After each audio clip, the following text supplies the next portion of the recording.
साहब वो देखो साहब। खोलो उसको।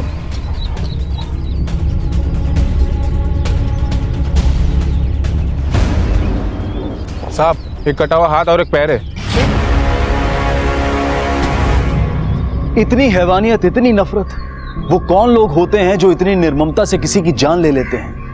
लेकिन सच्चाई तो ये है कि वो हम जैसे ही और हमारे आसपास के ही लोग होते हैं जो अपने अंदर एक शैतान छिपाए रहते हैं। आज की कहानी भी कुछ ऐसी है। ये केस जितना डरावना था उतना ही पेचीदा भी था।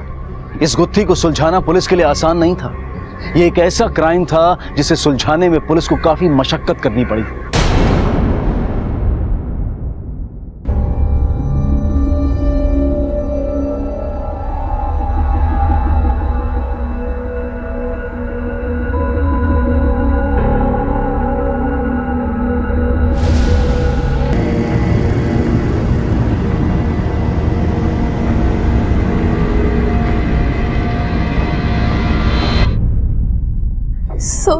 हमारी अम्मा आभा देवी ने हमारा जबरदस्ती अबॉर्शन करा और उनकी सहेली ज्योति सिन्हा ने भी उनका साथ दिया।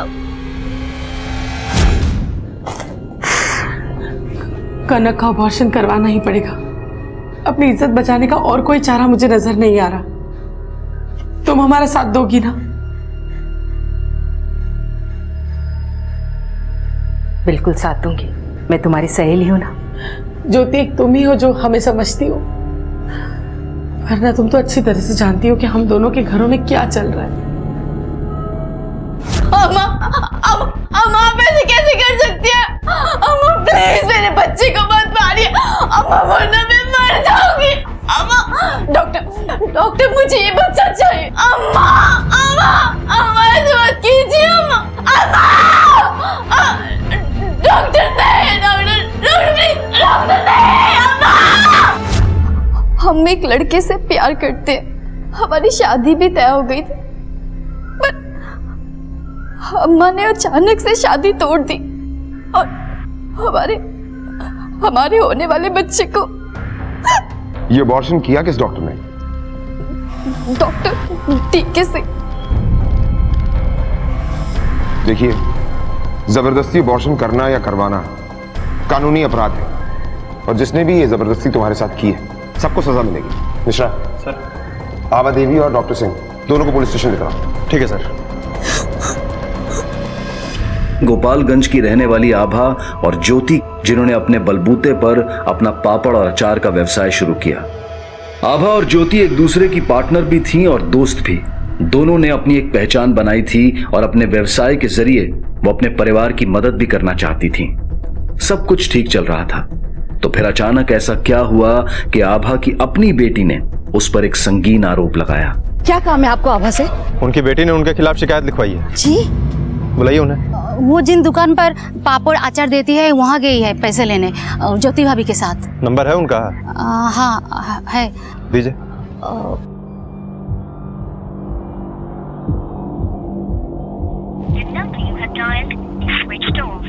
फोन तो बंद है इनका। कोई और नंबर है? ना। ज्योति का नंबर है? हाँ है। आपके द्वारा डायल किया हुआ नंबर अभी बंद है। इन दोनों का नंबर बंद है। 5 पे जो पेशेंट है उनका बिल बनवा दो। जी कहिए। कहना सुना सब थाने में होगा। ले चलो इसको। सर सर सर सर माफ कर दीजिए सर। सर वो औरत मेरे सामने रो रही थी, गिड़गिड़ा रही थी, मैं क्या करता सर? डॉक्टर साहब, ये हमारे बच्चे के जीवन का सवाल है। वो लड़का उसे मां बनाकर भाग गया। बस आप ही पे भरोसा है डॉक्टर साहब, आप कुछ कर सकते हैं। मान जाइए आप। देखिए ये गैर कानूनी है। डॉक्टर साहब, बड़ी मुश्किल से थोड़ा बहुत नाम कमाए, सब मिट्टी में मिल जाएगा। अगर आप अपनी बात नहीं माने ना तो सच कह रहे, अपने हाथों से उसे जहर खिला देंगे और खुद भी फंदे पे लटक जाएंगे। डॉक्टर साहब मेहरबानी कीजिए, देखिए हम आपके पैर पड़ते चाहिए तो। केस डालो इस पर, इनलीगल अबॉर्शन का। अंदर डालो इसे। चल सर गलती हो गई सर। सर माफ कर दीजिए सर। मिश्रा, सर। इस आभा के बिजनेस पार्टनर ज्योति के घर वालों से पूछताछ करो, शायद उन्हें ज्योति के बारे में कुछ पता हो। ठीक है सर। क्या? अरे ज्योति तो वहां से अपने माँ के घर जाने वाली थी। हम लोग अभी तक उसके फोन का वेट कर रहे हैं। एक मिनट।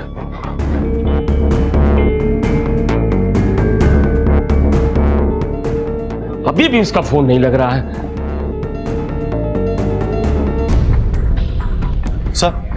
सर ये रहे आभा और ज्योति के कॉल रिकॉर्ड्स। सर ज्योति के फोन पर आखिरी कॉल किसी पीसीओ से आया था। इसके अलावा इन दोनों ही कॉल रिकॉर्ड्स में ऐसा कोई भी नहीं है जिस पे शक किया जा सके। मिश्रा, आज के टाइम में सबके पास मोबाइल होता है, तो पीसीयू से कौन कॉल कर सकता है? सर हम उस पीसीओ पता किए थे, लेकिन उस पीसीओ वाले को कुछ भी याद नहीं। मुझे नहीं पता सर। अरे कोई आइडिया तो होगा ना। किया होगा किसी ने काम से। वैसे भी उनके जीवन में काम से बढ़कर कुछ नहीं है। समझ में नहीं आ रहा है क्या बोले क्या सोचे। देखिए, ये भी हो सकता है कि आभा को पता चल गया हो कि इसने उसकी कंप्लेंट की है। हाँ, और शायद इसीलिए वो अभी तक पुलिस के सामने नहीं आई है। और अब ज्योति ने भी आभा का साथ दिया है, तो इसीलिए ये दोनों फरार भी हैं। पता नहीं सर। तुम्हारा अबॉर्शन 2 दिन पहले हुआ था ना, तो कंप्लेंट इतनी लेट क्यों की? सर मुझ में इतनी हिम्मत नहीं थी, और कौन अपनी अम्मा के खिलाफ कंप्लेंट करेगा। मुझे नेहा दीदी ने समझाया कि अगर हमारे साथ गलत होता है तो हमें गलत के खिलाफ आवाज उठानी चाहिए, चाहे फिर कोई अपना ही क्यों ना हो। कन्हैया, अब रोने से क्या फायदा? जो होना था वो तो हो गया ना। लेकिन आभा चाची ने जो किया वो बिल्कुल ठीक नहीं किया। तुम्हारी जगह कोई और लड़की होती ना तो पुलिस में रिपोर्ट कर देती। हम बिल्कुल सही कह रहे हैं। कोई तुम्हारे साथ गलत करते रहे और तुम चुपचाप सहती रहो तो सबसे बड़ी गलती तुम्हारी है। और आभा चाची ने तो तुमसे तुम्हारा बच्चा छीन लिया। ये नेहा तुम्हारी माँ की पार्टनर ज्योति की बहू है ना? जी, और मेरी पक्की दोस्त। ठीक है मिश्रा। जी सर। ये आभा और ज्योति, इनके मोबाइल की लास्ट लोकेशन निकालो। जी सर।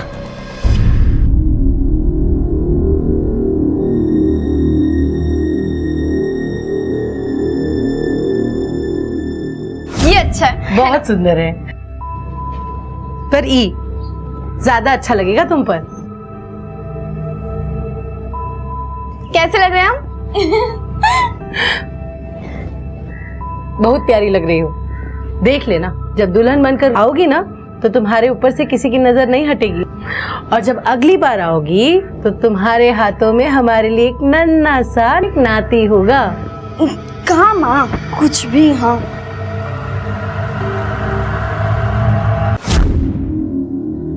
क्यों किया माँ ऐसा? सब बिखर गया। कभी कभी ना अपने बच्चे के भविष्य के लिए माँ इतनी स्वार्थी हो जाती है कि उसे अच्छा बुरा कुछ समझ में ही नहीं आता। मुझे तो आभा की चिंता हो रही है। कहाँ होगी बेचारी मेरी बेटी?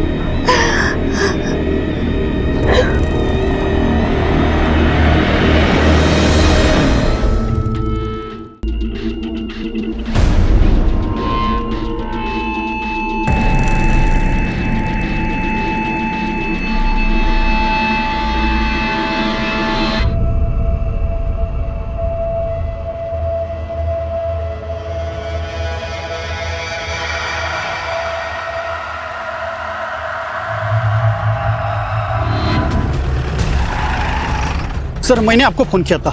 सर ये देखिए। खोलो से।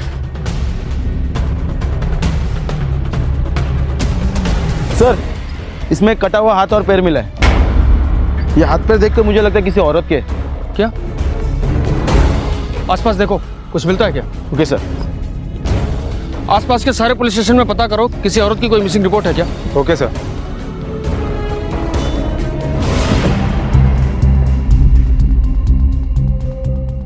सर ज्योति और आभा के फोन की लास्ट लोकेशन प्रतापगंज है। वहां पहुंचने के बाद सबसे पहले ज्योति का फोन बंद हुआ और उसके 5 मिनट बाद आभा का भी फोन बंद हो गया। सर हमारी माँ को हमारे बाप ने गायब किया है। सर हमारा बाप हमारी माँ पे हमेशा शक करता है। हाँ हाँ, हम पहुंच जाएंगे समय पर। इससे पहले कभी लेट हुए कहा? वैसे भी तुमसे भेंट हुए बहुत टाइम हुआ है। हाँ, आ जाएंगे हम।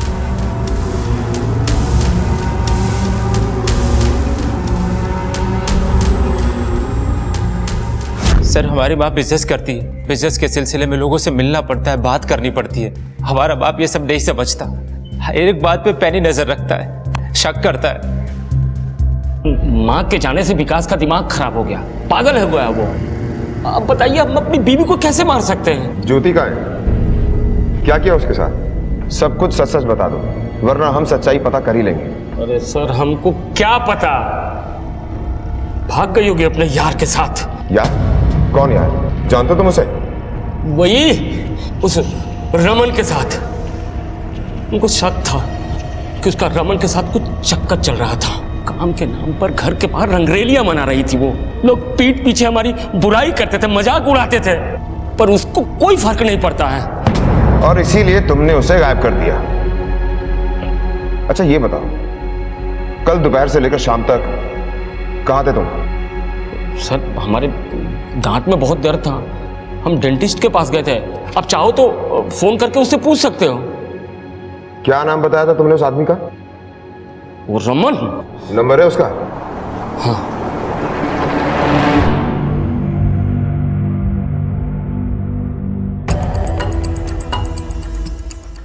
मिश्रा सर, ये आभा और ज्योति एक ही साथ एक ही जगह से गायब हुए हैं। एक केस भी सॉल्व हो जाए ना तो दूसरा केस अपने आप सॉल्व हो जाएगा। एक काम करो मिश्रा सर, ये रमन के बारे में सारी इंफॉर्मेशन निकालो, कॉल करो इसे। ठीक है सर।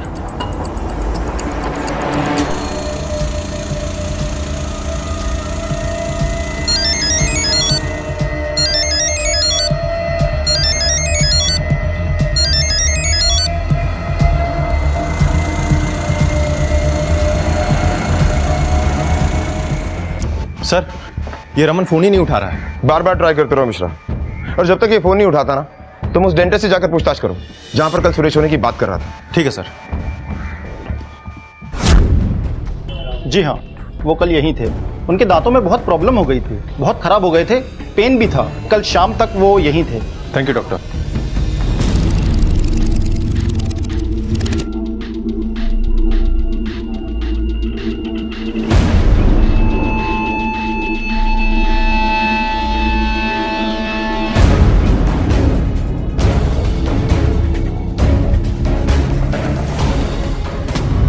सर, इसमें धड़ और एक पैर है।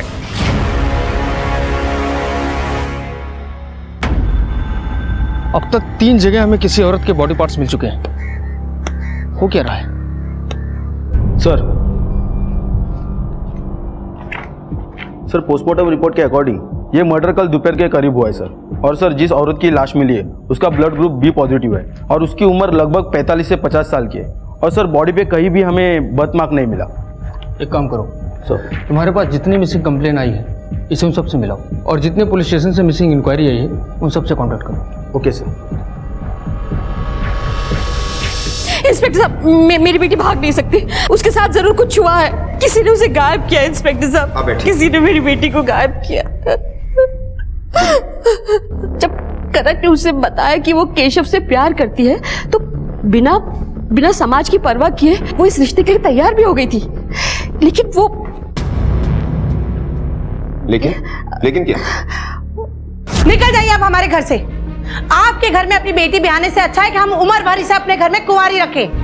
आज आप लोग 10 लाख रुपए मांग रहे हैं, कल तो हमारी बेटी आपके पास होगी। दहेज के लालच में आप लोग कुछ भी।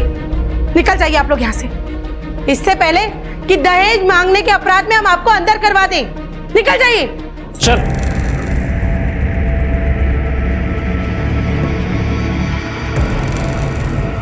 आभा दहेज देने के लिए तैयार नहीं थी इंस्पेक्टर साहब, और केशव और उसके घर वालों की नजर उसके पैसे, उसके व्यापार पे थी, इसीलिए आभा ने ये रिश्ता तोड़ा।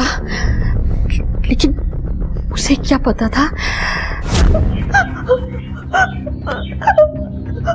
अरे मर काहे नहीं गई सब करने से पहले तू? अच्छा होता तुम पैदा ही ना होती। अरे काहे को इस पर इतना गुस्सा हो रही है? क्या हुआ? अरे अम्मा आप जानते नहीं हो क्या किया इसने। किस्मत फूटी है इस लड़की की। अरे पेट से है ये, पेट से।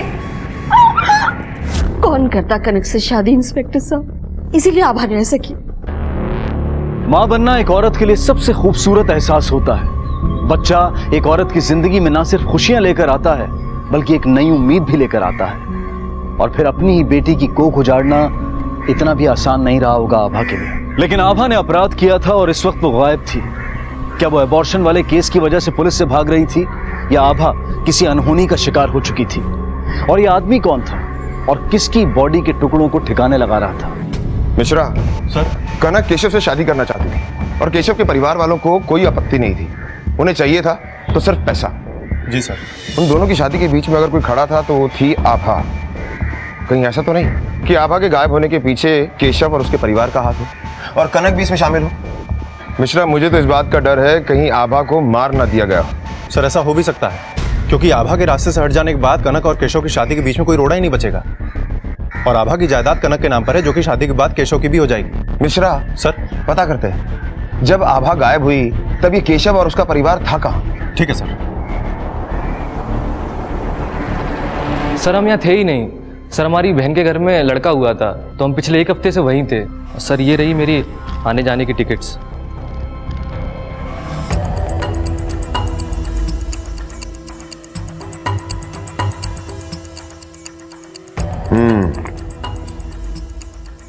बड़ी तैयारी के साथ आए हो तुम। सर हमें पता चल गया था कि आभा चाची मिसिंग है और जब यहाँ थाने से फ़ोन पहुँचा तो इतना तो हमें पता ही था कि आप लोग सिर्फ बातचीत करने की तो बुलाएंगे नहीं। हमको बहुत डर लग रहा है। पता नहीं अम्मा कैसी होगी, किस हाल में होगी।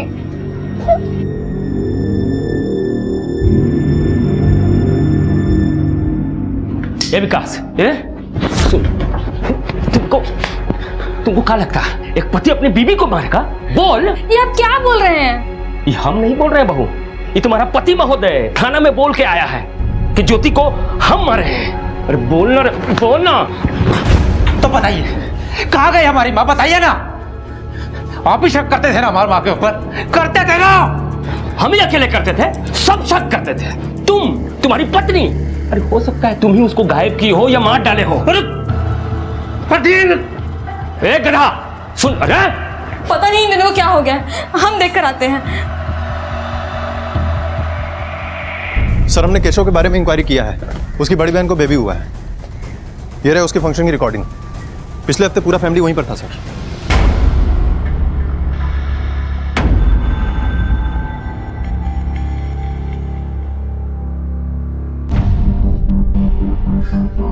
सब मुझे कुछ समझ में नहीं आ रहा। ज्योति चाची के घर वाले कह रहे कि ज्योति को इसने मारा, उसने मारा। पर मरने की बात कहाँ से आई सर? कोई मेरी माँ और ज्योति चाची को क्यों मारेगा?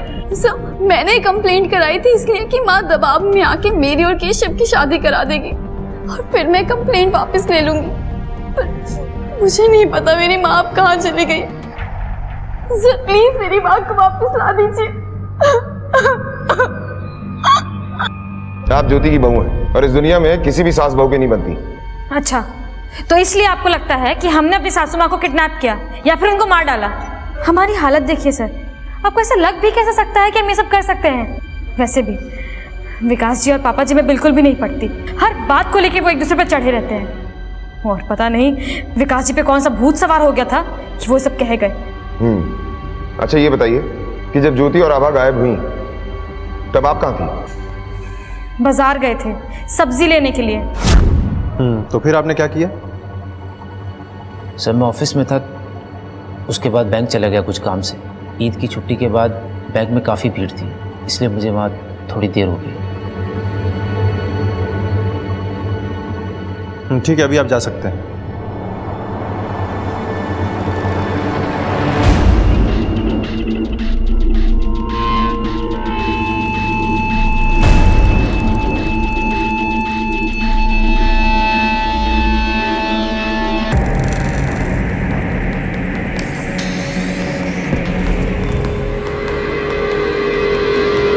सर, हम मार्केट में पता किए थे।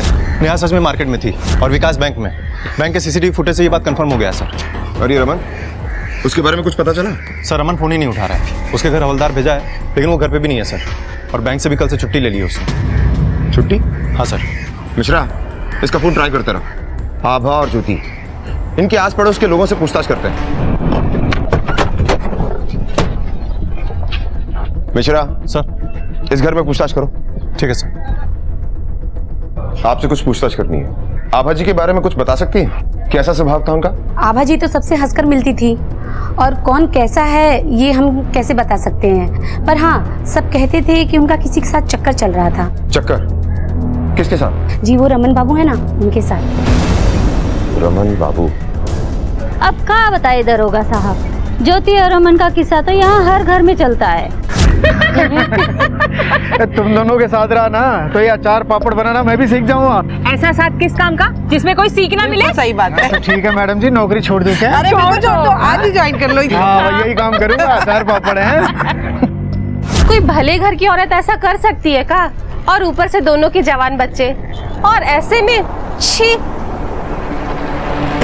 सर, रमन ज्योति और आभा दोनों को एक साथ घुमा रहा था और लोगों को लगता है कि इसका इन दोनों के साथ अफेयर था। मिश्रा सर, इस रमन के बारे में कुछ पता चला? सर उसका phone switch on switch off हो रहा है, इसीलिए एग्जैक्ट लोकेशन पता नहीं लग पा रही है।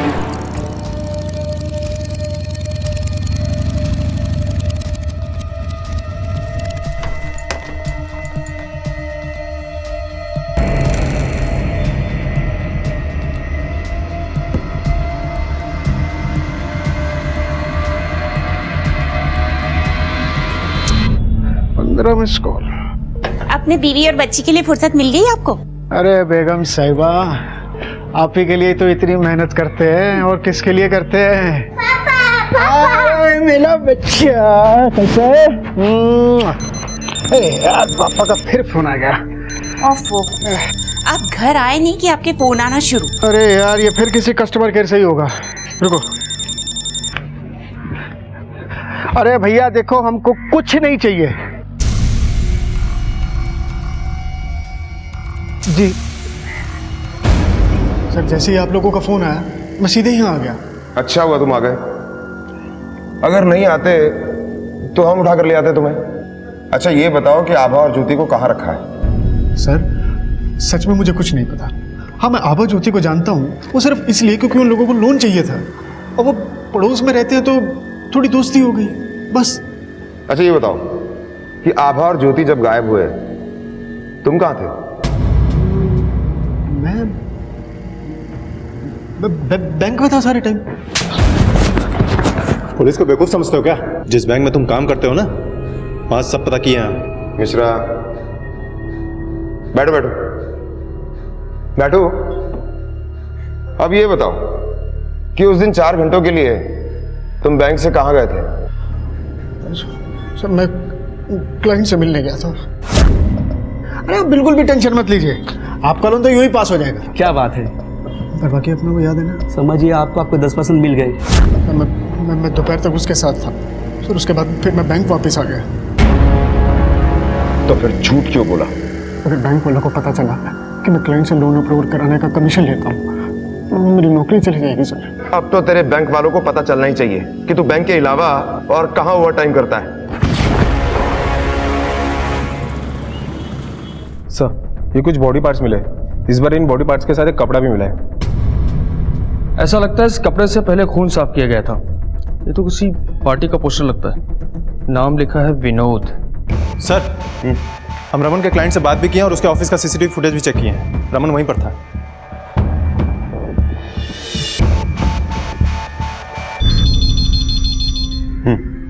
सर हेलो, क्या? अच्छा ठीक है। क्या हुआ? सर मीरगंज पुलिस स्टेशन से फोन था, उनको औरत की बॉडी के 6 टुकड़े मिले अलग अलग जगह से, और सर अभी तक नहीं मिला है।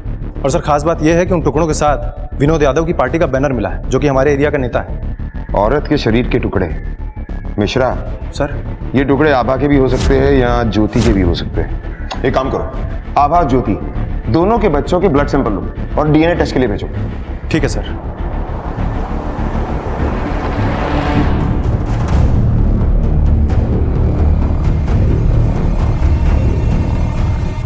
सर कनक और विकास के ब्लड सैंपल ले लिए टेस्ट के लिए। Very good.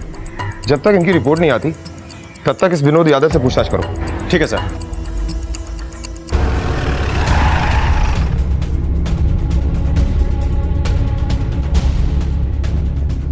सुनो जी साहब। अरे नंदू, अभी तक तुम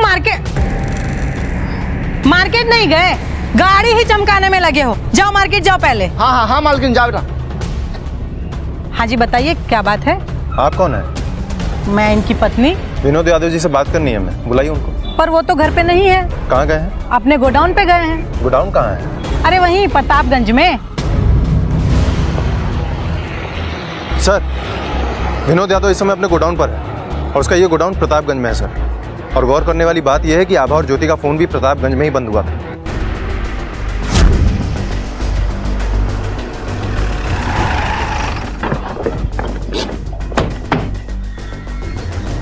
शटर खोलो।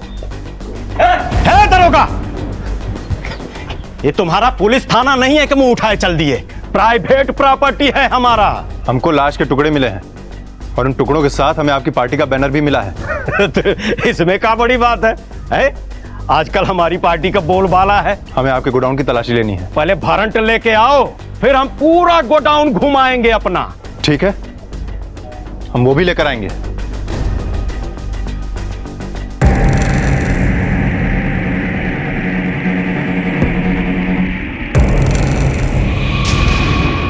ये खून कहां से आया?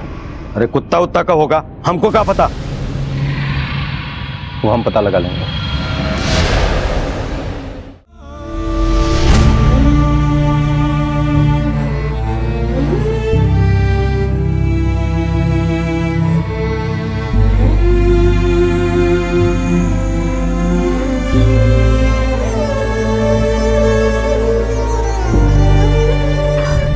बेटा बेटा तू परेशान मत हो, तेरी माँ जल्दी मिल जाएगी।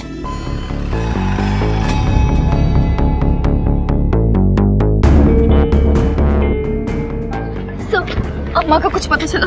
डीएनए रिपोर्ट आ चुकी है। देखिए जो बॉडी पार्ट्स मिले हैं वो आपकी माँ आभा के हैं।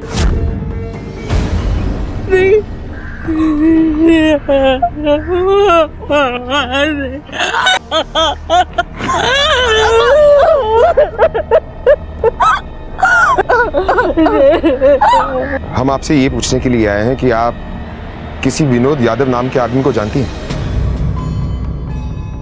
जी सर, मेरी अम्मा का उसके साथ झगड़ा हुआ था।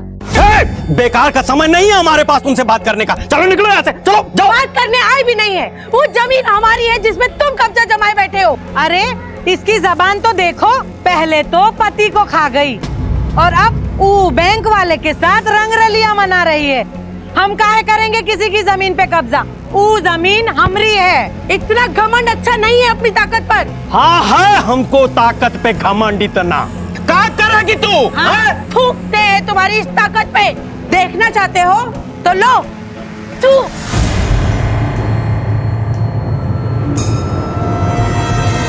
विनोद यादव अम्मा की जमीन पे कब्जा करके बैठा था। अगर विनोद यादव आपकी अम्मा का कातिल है तो हम उसे छोड़ेंगे नहीं। चलो। हाँ बोलो। यहाँ एक और औरत के वैसे ही कटे हुए लाश के टुकड़े मिले हैं। दूसरी लाश के डीएनए टेस्ट से यह साबित हो गया कि यह दूसरी लाश किसी और की नहीं बल्कि ज्योति की थी। ज्योति और आभा। कल तक पुलिस उन्हें ढूंढ रही थी और आज उनके कातिल को। वो कौन था जिसने इन दोनों को मारकर इतनी निर्ममता से इनकी लाश के टुकड़े कर दिए थे? इन दोनों को इस तरह से मारने का मकसद किसके पास हो सकता था? क्या ये केस सुलझने वाला था या अभी और परतें खुलनी बाकी थी? सर, ये रहे विनोद के कॉल रिकॉर्ड्स। सर, आभा और ज्योति से तो इसकी कोई बात नहीं हुई थी, लेकिन जिस दिन आभा और ज्योति गायब हुई उसके अगले दिन सुबह 6 बजे गोडाउन के गार्ड ने इसको फोन किया था। सुबह 6 बजे? Yes sir.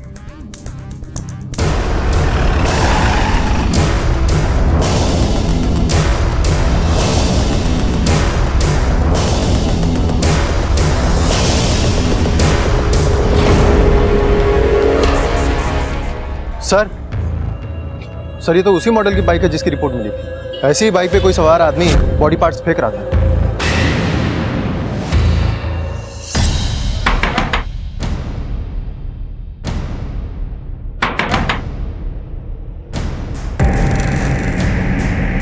अरे भाग रहा भी भाग।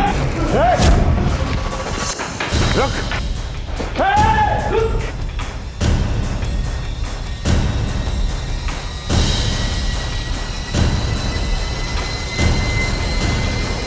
कहाँ भाग रहा है? कहाँ भाग रहा था? किससे भगाया तूने? कौन था वो? सर क्यों भागा? क्यों भागा? बोल।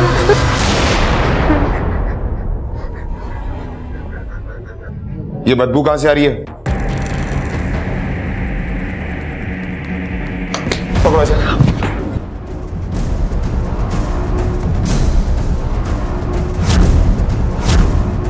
सर लग रहा है बदबू इधर से ही आ रही है। चेक करो मिश्रा।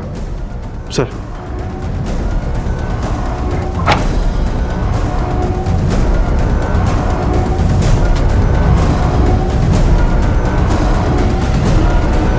यहाँ तो शरीर के कटे हुए हिस्से हैं।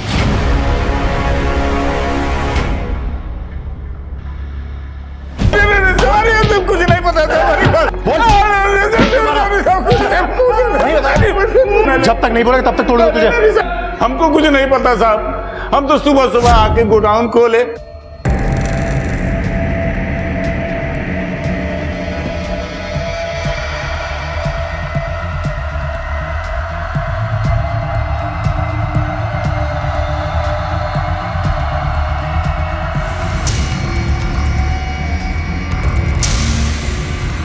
हाँ साहब,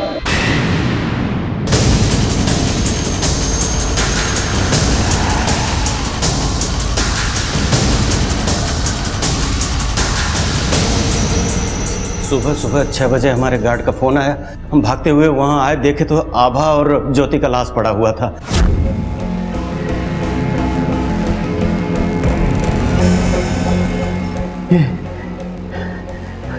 रघु, ये लाश हमारी लाश बना देगा।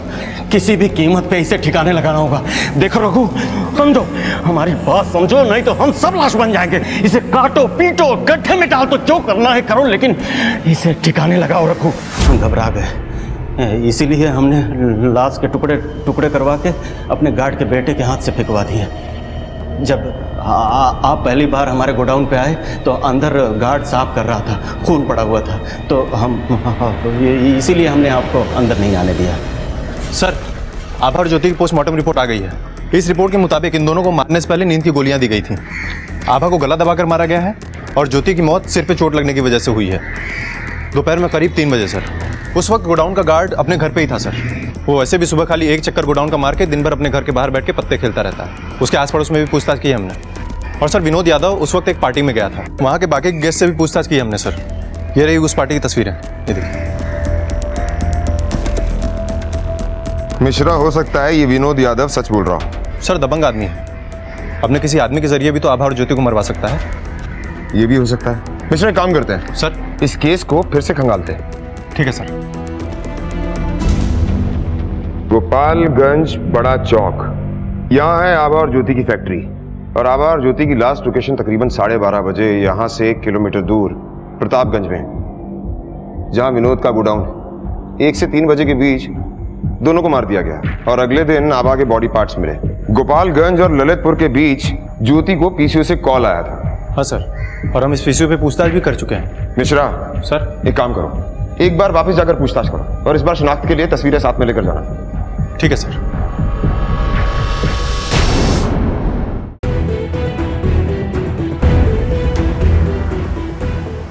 अरे सुनो, ये आदमी 3-4 दिन पहले आया था क्या यहाँ पे फोन करना है? पता नहीं साहब, यहाँ पता नहीं कितने लोग आते हैं। ध्यान से देखो, शायद आया हो। सच बोल रहा हूँ साहब, बिल्कुल याद नहीं आ रहा। ठीक है। रोका साहब, सच कह रहे हैं, हमको कुछ नहीं पता। What? कुछ नहीं पता तुझे? तूने नहीं मारा तो फिर किसने मारा? साहब, हमको कोई फंसाना चाहता है। सब जानते हैं कि आभा से हमारी बनती नहीं है। मिश्रा सर, इसके सारे दुश्मनों की लिस्ट निकालो, पता करो कौन इसे फंसाना चाहता है। ठीक है सर। मिश्रा, अगर कोई इसे फंसाना चाहता था तो वो आभा को मारकर उसके गोडाउन में उसकी बॉडी फेंककर पुलिस को इन्फॉर्म कर सकता था, लेकिन उसे ज्योति को मारने की क्या जरूरत है? मिश्रा, मुझे लगता है जिसने भी ये मर्डर किया है वो विनोद को फंसाना चाहता था और साथ ही साथ मर्डर भी करना चाहता था। मिश्रा, एक काम करते हैं सर, इस ज्योति और इसके परिवार के बारे में दोबारा से इंफॉर्मेशन निकालते हैं। ठीक है सर। पुलिस को विनोद पर पूरा शक था। अब भला कोई ये कहे कि मैंने लाश के टुकड़े तो किए हैं लेकिन मारा नहीं, और वो भी तब जब उसके पास हत्या का मौका भी हो और मकसद भी। पुलिस के हाथ विनोद के गिरेबान पर थे, लेकिन पंजा कसने से पहले वो पूरी तरह से तसल्ली कर लेना चाहते थे। सर, हम आभा और ज्योति घर वालों कॉल रिकॉर्ड चेक किए, लेकिन हमें कुछ खास हाथ नहीं लगा। लेकिन हाँ सर, नेहा मर्डर करीब 15 दिन पहले से किसी एक नंबर पे बार बार कॉल कर रही थी। मर्डर के एक दिन पहले भी उसने कॉल किया था और मर्डर के बाद भी उसने इसी नंबर पे कॉल किया था सर। ये नंबर है किसका मिश्रा? किसी रीना माथुर का है सर। सर नेहा ना हमारी कॉलेज की दोस्त है और शादी के बाद से ही हमारी बातचीत बंद हो गई थी, लेकिन कुछ दिन पहले से उसका कॉल आना स्टार्ट हुआ और हम लोगों की बात फिर से शुरू हो गई। सर आप हमसे क्यों पूछ रहे हैं? हम आपको बताए तो थे। हम पहले ऑफिस गए थे, उसके बाद बैंक चले गए थे। और कितनी बार बताएं हम आपको सर? हम डेंटिस्ट के पास गए थे। अरे बड़े अजीब आदमी हैं आप। हम आपसे कितनी बार कह चुके हैं कि हम उस दिन बाजार गए थे। ये रही आपके मोबाइल की लास्ट लोकेशन। उस वक्त आपका मोबाइल घर पर ही था, है ना? हाँ, हमारा फोन घर पे रह गया था, हम बाहर ले जाना भूल गए थे। अच्छा, अपना फोन घर से ले जाना भूल गए थे। और आपकी बहू भी अपना फोन घर से ले जाना भूल गई जब वो मार्केट गई। हो सकता है, इसमें कौन सी बड़ी बात है? बड़ी बात यह है कि आपका मोबाइल आपके ऑफिस में था और आप बैंक में। हाँ सर, वो मेरा फोन बैंक में रह गया था। एक ही समय, एक ही दिन एक पूरा परिवार ऐसी गलती कैसे कर सकता है? आपके पिता और आपकी बीवी का कहना है कि उनका मोबाइल भी घर पर रह गया था और आपका मोबाइल भी ऑफिस में रह गया था। मतलब सब लोग अपने मोबाइल से दूर थे। हाँ, तो इससे कुछ साबित नहीं होता है? एक के बाद एक जब परतें खुलेगी ना मैडम, तो सब कुछ साबित होगा। अच्छा, अब ये बताइए कि रीना आपकी दोस्त है ना? जिस दिन आपकी सास का खून हुआ उस दिन आप रीना से मिलने के लिए गई थी, क्यों? हाँ, वो हम बताते हैं। उस दिन आप उससे उसकी गाड़ी मांगने गई थी। कितने दिन हो गए ना मिले हुए? बहुत दिन हो गए। कॉलेज में मिलना होता था यार। और तू कैसी है? मैं ठीक हूँ, ले चाय पी। कितने महीने का है ये? इसे 7 महीने हो गए। अरे वाह। देखना, हम इतने दिनों से घर पे ही बैठे हुए थे, एकदम उकता से गए थे, तो हम सोच रहे थे कि कहीं हम बाहर घूम आए, लेकिन देख हमारी गाड़ी ही खराब हो गई और अब ऐसी हालत में हमसे बस के धक्के नहीं खाए जाएंगे। तो हम सोच रहे थे कि तुम्हारी वाली गाड़ी है ना, वो हम ले लेके एक दिन के लिए। अरे हाँ, हमारी गाड़ी तुम्हारी गाड़ी, जब मर्जी हो ले जाना। याद आया? हाँ, वो हमारी गाड़ी खराब हो गई थी और हमें बाहर घूमने जाना था, बस इसीलिए उससे गाड़ी मांगी थी। लेकिन फिर माँ जी लापता हो गई। तो आपकी माँ जी लापता हो गई, इस परेशानी में भी आप रीना की गाड़ी की सर्विस करवाना नहीं भूली, और जब उसे वापस करने के लिए गई आप, तो आपने कहा कि गाड़ी में बड़े मजे आए, है ना? सर नेहा ने अगले दिन ही कार वापस कर दी थी और उसके ब्रेक्स भी ठीक करवा दिए थे। एक बेटा जो अपनी माँ से इतना प्यार करता था, वो अपनी माँ के गुमशुदा होने के बाद उसे ढूंढने की बजाय अपनी बीवी की दोस्त की कार सर्विस करवाने पे बिजी था। मिश्रा, ठीक करो इसे। और मार खाना है? गलती हो गई सर, जब मैं अपनी बीवी नेहा के बहकावे में आ गया था। हाँ, ये सब हमारी बहू नेहा का सोच था, लेकिन हम सब भी शामिल थे उसमें। हमारी सासू माँ ने हमारा जीना हराम कर रखा था, हमारे मायके वाले भी हमें ताना देते थे। हम सबने सोचा कि हम में से कोई भी मोबाइल अपने साथ नहीं रखेगा। ज्योति आभा के साथ अपने क्लाइंट से पैसे लेने बाहर गई थी। हमने उसे पीसीओ से फोन किया। हाँ ज्योति, अरे तुम्हारे कारखाने के लिए एक नई जगह देखी है। हाँ भाई, अभी चाबी मिला है, देखना पड़ेगा जल्दी। और तुम आ जाओ, हम इंतजार कर रहे हैं। हम रीमा की गाड़ी में उन्हें अपने साथ ले गए। ये कार किसकी है बहू? माँ जी, ये गाड़ी हमारी फ्रेंड की है। बस आप लोगों को यहाँ छोड़ के उसके बाद हम और विकास जी आगे निकल जाएंगे। और वहाँ से हम लोग बस पकड़ कर चलेंगे, ठीक है? बहुत गर्मी हो रही है ना? माँ जी, आप ये पानी पीजिए ना, ठंडा है। हमने पानी में नींद की दवाई मिलाई थी। आभा चाची और माँ जी दोनों बेहोश हो गए। फिर हम उन सबको लेकर विनोद यादव के गोडाउन में आ गए। हमने पहले ही पता कर लिया था कि गार्ड वहां ज्यादा देर तक रहता नहीं था।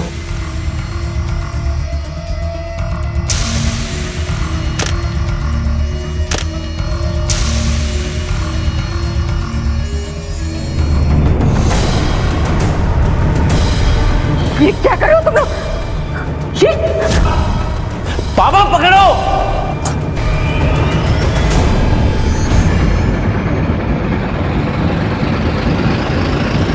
फिर हमने उन दोनों को वहां ले जाके मार दिया, उनकी बॉडी वहीं पे रह गई। आभा चाची की विनोद के साथ लड़ाई थी, हम जानते थे। हमने सोचा कि सारा इल्जाम विनोद के ऊपर आएगा। उसके बाद हम कनक के पास गए। कनक हमें अपना एक अच्छा दोस्त मानती थी। हमने कनक को कहा कि वो पुलिस के पास जाए ताकि पुलिस आभा चाची की खोज जल्द से जल्द शुरू करे और वो विनोद पकड़ा जाए। लेकिन उससे पहले ही उसने लाश के टुकड़े करके उसे फेंक दिया था। तुम खुद एक माँ बनने वाली हो, फिर भी तुमने एक माँ के साथ इतना घिनौना काम किया क्यों? क्या करते हम? क्या करते हम? और ये बात तो उनको सोचनी चाहिए थी ना। वो बैंक वाले रमन के साथ चक्कर चलाने से पहले अपने मायके वालों के ताने सुन सुन के हम परेशान हो गए थे। माँ जी तो इस बात तो कभी मानती नहीं थी और काम छोड़ने का भी नाम नहीं ले रही थी। और वो काम छोड़ती भी कैसे? इसी बहाने तो वो बाहर रंगरेलियां मनाती थी। ये चीज मुझे हमेशा गुस्सा दिलाता रहता था। अच्छा हुआ मर गई वो। आभा और ज्योति का किसी के साथ कोई चक्कर नहीं चल रहा था। वो दोनों सिर्फ अपना काम करती थी, अपनी बीवी पर यकीन नहीं किया। अब तेरी पूरी जिंदगी जेल के अंदर गुजरेगी। कहते हैं कि शक से बड़ी कोई बीमारी नहीं होती। ये बिल्कुल सही है। शक करने वाला इंसान ना तो खुद कभी खुश रहता है और ना ही उसे खुश रहने देता है जिस पर उसे शक होता है। ऐसा ही कुछ ज्योति के साथ भी हुआ। उसके घर वालों के शक की वजह से उसकी जान चली गई। और आभा, वो तो किसी तरह दुनिया से लड़कर अपनी बेटी को अच्छा जीवन देने की कोशिश कर रही थी। ये सच है कि आभा ने जो कनक के साथ किया वो गलत था, लेकिन कई बार माँ की ममता सही और गलत के फर्क के परे चली जाती है। सुरेश, नेहा और विकास को आईपीसी की धारा 302 के तहत हत्या के लिए और विनोद को सबूतों के साथ छेड़खानी करने और ज्योति और आभा की लाश को काटकर फेंकने के जुर्म में गिरफ्तार किया गया। ये सभी इस वक्त जुडिशियल कस्टडी में है। शक करना बहुत आसान होता है और उससे भी आसान होता है अपने मन में किसी के लिए नफरत पालना। अगर कुछ मुश्किल होता है तो वो होता है समझना और विश्वास करना। अपनों को और अपने परिवार को समझना और उन पर विश्वास करना जरूरी है, क्योंकि विश्वास की डोर थाम कर ही इंसान एक रिश्ते को मजबूत बनाता है। इसी विचार के साथ अब मैं अनूप सोनी आपसे विदा लेता हूं। फिर मुलाकात होगी अगले एपिसोड में एक और चौंका देने वाले केस के साथ। तब तक अपना और अपने परिवार का ख्याल रखें और देखते रहें क्राइम पेट्रोल डायल 100। सबक एक को सीख हम सबको। जय Hind. If you want to enjoy more crime files content like this, please subscribe to our channel and click the bell icon.